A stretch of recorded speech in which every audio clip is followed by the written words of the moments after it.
Okay, I wanted to show you guys the wheel setup that I have right now on this WaterFox. I just did a simple way to flip the wheels from being down and up and permanently mount it on there.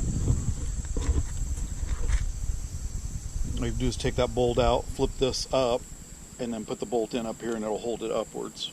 So